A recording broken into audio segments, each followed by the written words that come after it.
Now, it's time!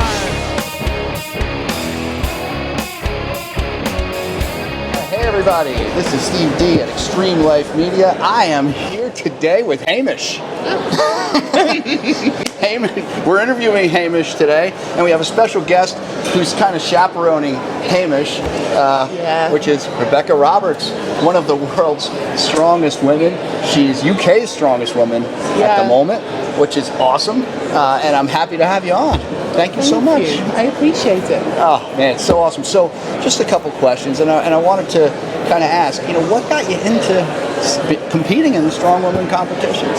Oh God! So in 2014, I used to play rugby. Okay. And I had a really bad back injury, which set me out for a year and a half. And I met my partner at the time, Paul Savage, in 2016, and he was a massive strongman nerd. Yeah. And he was like, "Do you know what? You're hella strong." He was like, "You should compete." And back then, there was no competitions really for the women. Yeah. The only one competition that I could do was UK Strongest Woman. Yeah.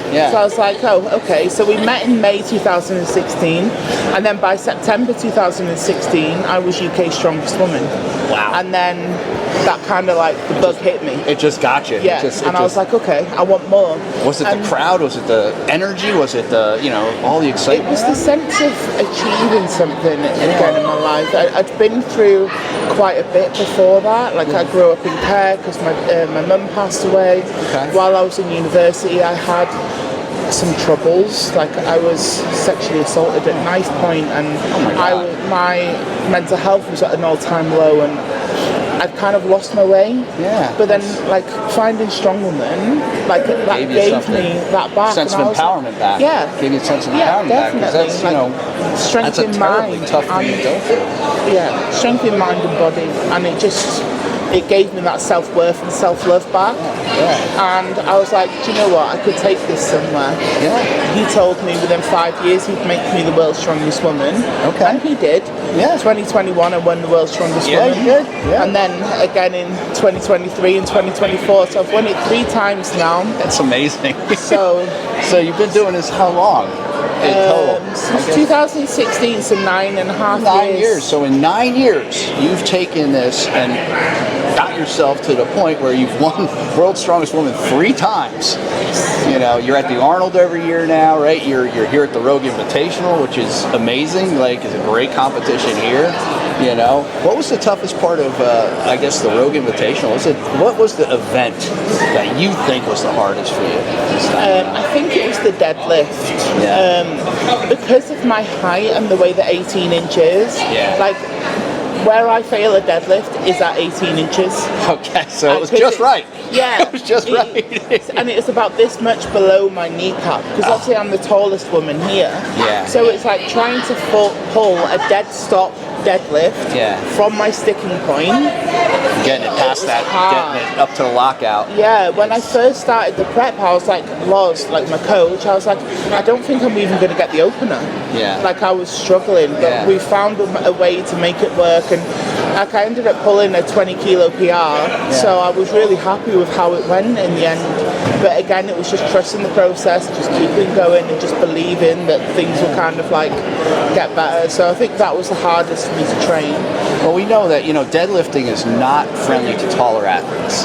It's just because your lever is so big and such a, the shorter athletes always do better in those type of workouts, Your height does play into an advantage in other ones, just so not that one. Swings and roundabouts with strongman, and it's all about trying to kind of stay as consistent as you can and just damage limitation and kind of use your experience to kind of like just set little goals and just make sure that you're not losing too many points compared to your athletes. And just because at the end of the day, it's all a points game. Yeah. At the end of the day, it's all staying in that top area, not necessarily coming in first all the time, No. but coming in within that top 5 somewhere. Yeah. Probably. So the right? first year that I won World's Strongest Woman, I didn't win a single event.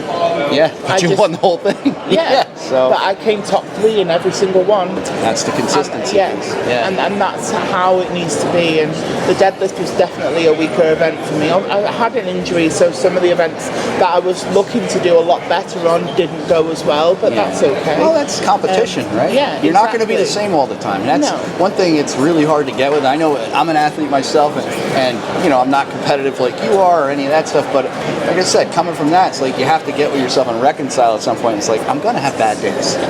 I'm going to have bad days and bad And it's about what you do on those bad days that matter. Like, I could have given up, I could have pulled down. It's like, no, like, there's people that have come to watch us put on a show, we're going to put on a show.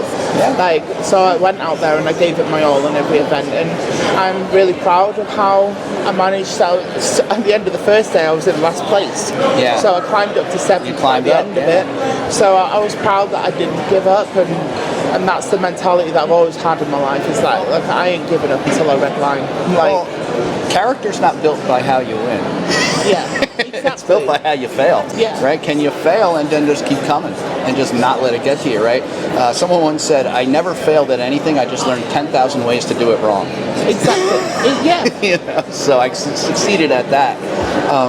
So coming into an event that you know is going to be tough for you, what's your mindset on that? How do you get your mind okay with, like, oh man, I'm coming into this and this event's not going to be good for me? And I mean, how do you just get yourself squared around that? I just focus on what I can do rather than what I can't do. Okay. Like, I can control my mind and the way that I think, and the way that I compete the best is by having fun. Yeah. So if I come in feeling nervous and anxious, like, I won't compete well. Yeah. But if I come in winding people up, being the prankster, And you're good at that. You're good at that. causing mayhem, making people smile with my little cow, like, that is what makes me happy, and I'm relaxed and I'm living this, like, and I switch it on when that whistle goes, when that buzzer goes, I am on it. You're ready to go. Yeah. But that's just the way that I always try and compete. It's just being as relaxed as possible and just switching it on when I need to. Well, you know, Hamish is the hit of the place. He's been around since since you got here. Yeah, So- definitely. And everyone remembers his name now. Yeah. And if I don't, I will have never him- forget now. And if I don't have him, people are asking me, "Where's Hamish gone?" And I'm like, "Okay, you don't want to see me anymore." Now, well, I'm interviewing Hamish Yeah. right now. Oh, you know, sorry. honestly, you know, so you're. Rebecca's getting in the way of my interview with Hamish, but no, you guys. I mean, you guys are pranksters. You're having a great time. I mean, it's really awesome. I love the energy you guys bring to the table. You bring to the table, I mean, a ton of good energy, positive vibes and everything. Ever since we met the other day, it's like, you know, always warm, inviting, and just really cool to talk to. It's always the way to be. Like, I feel like treating everybody with respect. Like, especially all of like the people that have come here to volunteer their time, like the massage therapists, all of the athlete helpers and stuff. Like, treating people with kindness and a smile can really make their day. Absolutely. And that's what I always try and do, is just give out positivity and make people's days brighter. Absolutely. And if I can do that, then I've won this weekend. Well, you do it really well, and you're a winner in my book. And I'm going to see you at the Arnold this year. Yes. And we'll be there. Yeah, we'll be there in a couple I of will months. find a new mascot for that one. No, Hamish is going to be out. Okay. You can't throw Hamish out. You just said that right in front of him. I'm sorry. You can come to Ohio, it's fine. We'll get you a Ohio State badge or something. There you go. And he hurt himself too, you said, right? On the Viking He press? did. I didn't want to go out by myself, so he went up and attended the men's weight. He zeroed it, hurt himself. I got 7 reps. So Jeez. Well, maybe Hamish will do better next time. hopefully. I'll actually train him this time. So. All right. Rebecca, it's been awesome. Thank you so much for taking the time today. I know, you're welcome. Good luck, and you know, I look forward to seeing all the wonderful things you got coming in the future. Thank you. Honestly, I appreciate it.